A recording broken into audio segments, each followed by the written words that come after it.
Hello guys, kembali lagi bersama channel ini Emi Cineview. Di sini masih sama, admin kembali lagi dengan kisah Factor of the Destiny atau Zetianji, di mana sebelumnya Chang Sheng akhirnya dapat memecahkan masalah Meridian klan binatang buas. Sementara itu, Xuan Youji, salah satu komplotan dari klan iblis dan saksi kunci terakhir Taman Zhou telah tewas. Di manakah sebenarnya kunci Taman Zhou itu berada? Oke, langsung saja, inilah Factor of the Destiny part ke-6.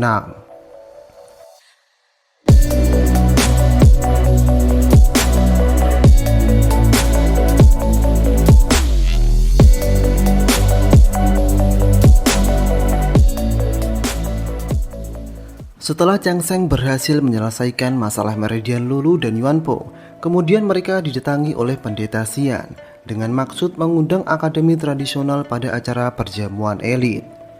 Tapi sebelum itu, akademi tradisional harus mempersiapkan tanda tangan resmi, atau dengan kata lain, surat undangan itu perlu stempel resmi akademi, di mana untuk menstempelnya harus menggunakan kunci inti akademi. Bisa dikatakan akademi tradisional benar-benar akan diakui setelah mendapatkan kembali kunci gerbang intinya. Disinilah titik kebingungannya. Sesungguhnya pintu gerbang inti akademi tradisional masih tertutup. Setelah sang ratu dan tetua istana menyegel akademi tradisional, mereka tak tahu di mana kunci gerbang akademi tradisional berada. Di tempat lain, Rong-er ditemui oleh Moyu dengan maksud memastikan keselamatan Rong-er setelah insiden Xuan Youji kemarin. Di samping Rong-er memberitahukan bahwa Xuan Youji dan Hulan telah tewas, Rong-er memberitahukan tentang ahli kunci istana yang mungkin tahu keberadaan kunci Taman Zhou. Sementara itu di pihak klan iblis, Nanke yang mengetahui informasi yang sama memberitahukan ketua klan iblis berjubah hitam tentang ahli kunci istana yang tahu keberadaan kunci Taman Zhou. Sehingga Nanke juga disuruh untuk menangkap orang itu. Di sisi lain, Chang Sheng dan yang lain masih kebingungan bagaimana cara mereka menemukan kunci akademi tradisional.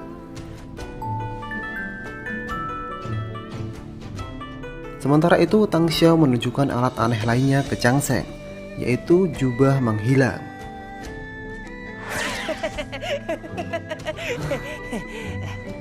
Di sisi lain, saat Yuan Po yang sendirian, terlintas dalam benaknya bagaimana kalau dia mencari ahli kunci di area istana. Mungkin saja orang itu tahu dan punya duplikat kunci akademi tradisional. Tak perlu lama-lama, Yuan Po langsung mencari ahli kunci di kekaisaran. Hingga akhirnya dia sampai pada seorang ahli kunci. Tapi sesampainya Yuan Po di sana, ternyata sudah ada Nanke yang mengincar ahli kunci itu juga. Yuan Po saat itu ingin menghentikannya, tapi Yuan Po bukan tandingan Nanke, sehingga dia terluka dan ahli kunci itu dibawa oleh Nanke. Setelah Nanke membawa ahli kunci itu, dia menanyakan tentang informasi keberadaan kunci Taman Zhou. Tapi ahli kunci itu terus diam. Dia tak akan memberitahukan kepada klan iblis walau dia terus disiksa. Sampai Qiu Sanju datang dan mencoba menyelamatkan ahli kunci itu. Dan akhirnya ahli kunci itu mau memberitahukan informasi keberadaan kunci Taman Zhou saat Qiu Sanju menanyakannya.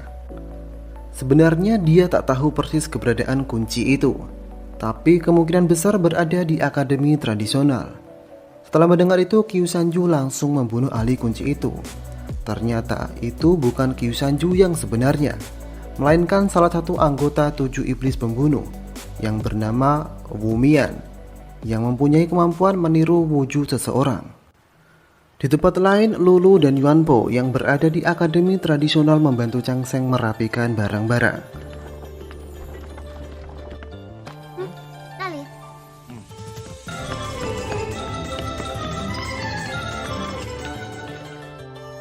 Saat itu mereka berdua menemukan sesuatu yang aneh. Terlihat di salah satu rak buku, menunjukkan posisi buku dari awal sampai akhir bentuknya sama. Sehingga mereka berdua langsung memberitahu Chang Sheng. Setelah Chang Sheng menganalisanya, Chang Sheng menemukan rak-rak itu membentuk formasi yang berisi nada misterius. Sehingga Chang Sheng kemudian mencoba memecahkannya dengan memainkan seruling.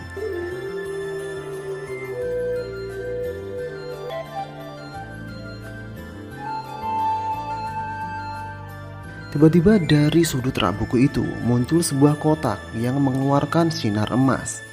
Yang diperkirakan itu adalah kunci akademi tradisional. Lulu saat itu sangat senang sehingga mau langsung mengambilnya. Tapi Chang Seng segera menghentikan. Karena ternyata kotak itu diselimuti segel akar dan petir yang sangat berbahaya. Mereka kini merasa senang dan bingung. Senang karena telah menemukan kunci akademi tradisional, dan bingung cara mengatasi segel akar dan petir tersebut. Lulu saat itu menyarankan agar Chang Seng meminta bantuan ke ratu saja. Tapi Chang Seng menolak. Dia tak mau bergantung dengan orang lain. Kemudian Tang Xiao tiba-tiba datang dengan alat-alat aneh lagi. Kali ini dia menunjukkan baju armor tahan serangan apapun. Di samping itu armor itu dapat mengeluarkan racun. Tak ayal Tang Xiao langsung diminta untuk mengetes kemampuan armor itu untuk mengambil kunci akademi tradisional. Sekilas Tang Xiao dapat bertahan dengan baju armornya.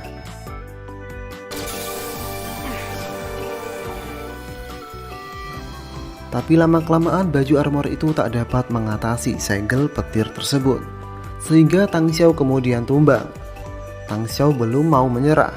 Dia akan meningkatkan kemampuan baju armornya agar dapat mengatasi segel akar dan petir itu. Saat itu Lulu tak percaya dengan usaha Tang Xiao. Lulu pikir usaha itu akan sia-sia. Sehingga saat itu juga terjadi perdebatan. Di tengah perdebatan itu Nanke menyusup ke akademi tradisional dan langsung mengancam nyawa Chang Seng. Nanke menyuruh Tang Xiao dan Lulu memberitahukan di mana kunci Taman Zhao itu berada. Nanke pikir Lulu dan Tang Xiao tahu di mana kunci Taman Zhao.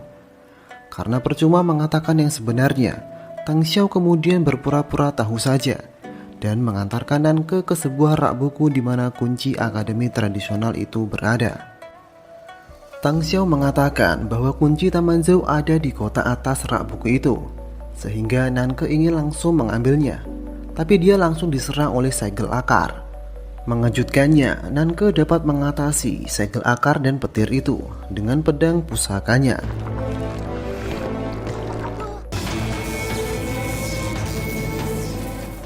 Sehingga akhirnya Nanke berhasil mengambil kotak tersebut, yang sebenarnya bukan kunci Taman Zhao, melainkan kunci akademi tradisional.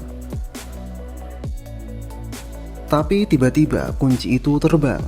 Ternyata saat itu Tang Xiao merebutnya dengan memakai jubah menghilang. Tang Xiao langsung lari menuju pintu gerbang inti akademi tradisional untuk membukanya. Nanke yang marah karena telah ditipu kemudian mengejar Tang Xiao.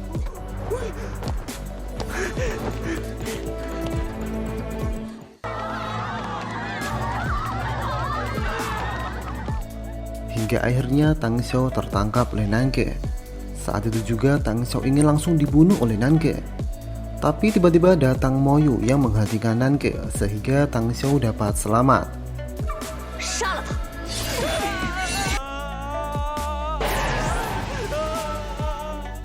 Setelah itu lagi-lagi Tang Xiao menggoda Moyu bahwa takdir mereka sepertinya akan bersama-sama, yang membuat Moyu lagi-lagi jengkel dan pergi meninggalkan Tang Xiao.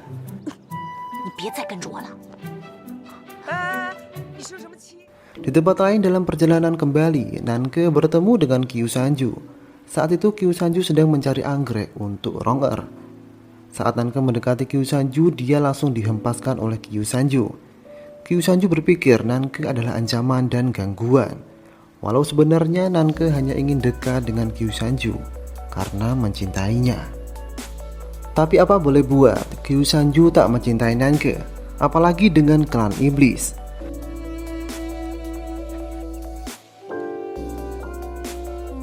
Saat Nanke sudah kembali ke markas, ternyata ketua klan iblis berjubah hitam mengetahui Nanke telah bertemu dengan Qiu Sanju. Bukannya Nanke dimarahi dan dicegah agar berhenti mencintai Qiu Sanju. Ketua klan iblis itu malah menawarkan Nanke sebuah benih iblis agar Qiu Sanju menjadi milik Nanke dan berubah menjadi klan iblis. Tapi sebelum itu, untuk mengaktifkan benih tersebut butuh rambut dari Qiu Sanju. Setelah mendengar itu, seketika Nanke menerimanya. Dia sangat senang karena ada secerca harapan dari rasa putus asanya. Kemudian Nanke langsung mencari Qiu Sanju, yang pada saat itu dia sudah menemukan anggrek yang dicari-cari. Tak ayal Nanke langsung menyerang Kyu Sanju. Karena Kyu Sanju merasa tak ada waktu untuk meladeni Nanke, Kyu Sanju akhirnya pergi. Tapi tujuan Nanke sudah didapatkan. Rambut Kyu Sanju sudah berada di tangan Nanke. Di sisi lain, karena persediaan obat-obatan Changsheng menipis, dia ingin keluar mencarinya lagi. Saat itulah Lulu memberitahukan Changsheng bahwa di samping akademi tradisional ada taman obat dan bunga yang sebelumnya Lulu tempati. Taman itu adalah peninggalan Kaisar Taizong. Lulu kemudian membawa Changsheng ke sana. Benar saja, di sana ada banyak sekali tanaman dan obat-obatan yang sangat langka. Karena ada beberapa tanaman yang harus dipetik pada waktu tertentu, Changsheng menyuruh Lulu untuk kembali dulu. Changsheng kemudian melanjutkan mencari obat-obatan. Saat itulah dia bertemu dengan seorang wanita. Ya, dia adalah sang ratu. Tapi sepertinya Changsheng tak menyadari bahwa itu adalah sang ratu. Mungkin sudah kebiasaan Changsheng, dia memperkenalkan dirinya tanpa meminta balik. Setelah sang ratu tahu ternyata inilah rupanya pemuda yang bernama Changsheng, ratu kemudian mempersilahkannya duduk.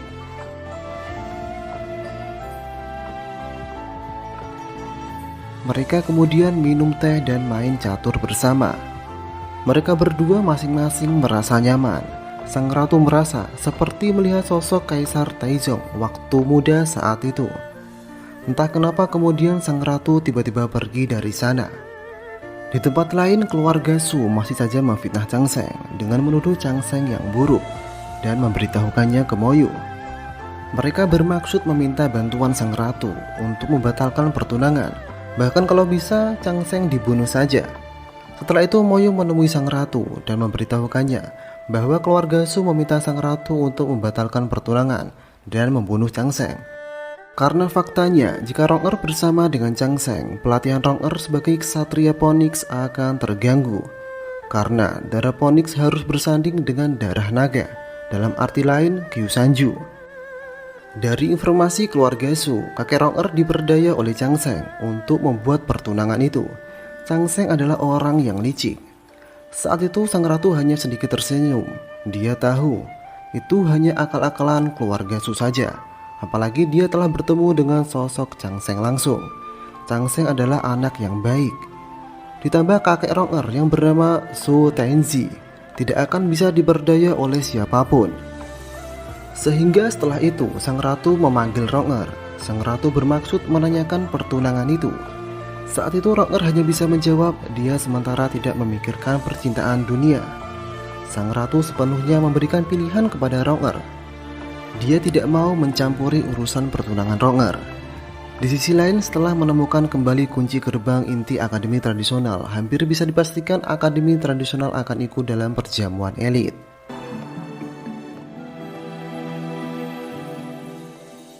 Sementara itu Lulu dipanggil oleh sang ratu. Sehingga sang ratu meminta Lulu untuk berkunjung ke akademi Tiandao. Jika sampai Kaisar Bai datang, dia tak mau Lulu terlihat ada di akademi tradisional, apalagi menjadi murid dari seseorang yang harusnya menjadi murid dengan kultivasi yang rendah. Takutnya Kaisar Bai akan menyuruh Lulu untuk pulang. Walau itu hanya godaan sang ratu kepada Lulu, sang ratu memberikan kebebasan kepada Lulu.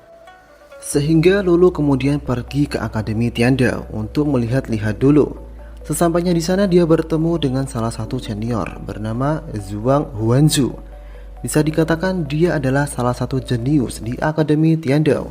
Dia menduduki 10 peringkat Qingyu, yaitu daftar peringkat murid terhebat. Sepertinya saat itu Huanzu ini tertarik dengan kecantikan Lulu. Tapi Lulu tak tertarik sama sekali dengan orang itu. Lulu hanya sedikit melihat-lihat kemudian pergi.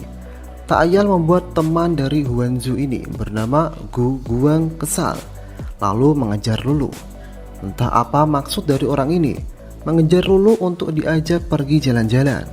Dia tidak tahu bahwa di depannya adalah putri tunggal kerajaan klan binatang.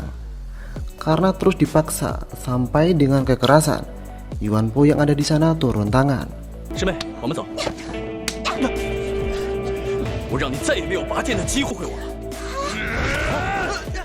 Tapi kemudian Lulu meminta dia saja yang menghajar bajingan ini.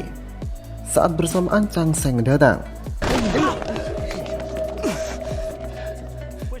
Hampir saja Chang Sheng terkena serangan Gu Guang. Beruntung dia dapat menghindar. Sepertinya walau kultivasi Chang Sheng rendah, dia punya teknik bertarung misterius.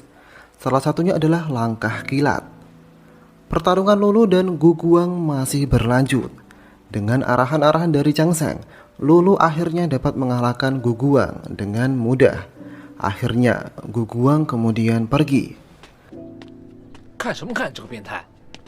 Di tempat lain, Qiu Sanju memberikan anggrek itu kepada Ronger. Di samping itu, Qiu Sanju menanyakan kepada Ronger kapan kembali ke rumah, karena dia ingin bertemu dengan orang tua Ronger. Tapi saat itu Ronger tak akan pulang dulu, sehingga Qiu Sanju kemudian pergi dan terlihat kecewa. Mo Yu yang melihat itu lagi-lagi mengobrol dengan Ronger.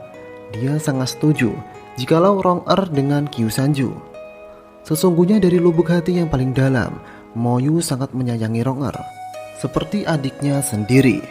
Dia tidak mau pelatihan Ronger selama ini sia-sia, karena jika Ronger bersanding selain dengan darah naga, metode latihan Ronger akan hangus, bahkan bisa saja membuat masalah pada tubuh Ronger. Saat itulah Mo Yu berupaya membuat Ronger bersama Qiu Sanju, walau nanti dia dibenci oleh Ronger. Apa yang sebenarnya direncanakan oleh Mo Yu? Kita bersambung dulu dan akan dilanjutkan ke part yang ke-7.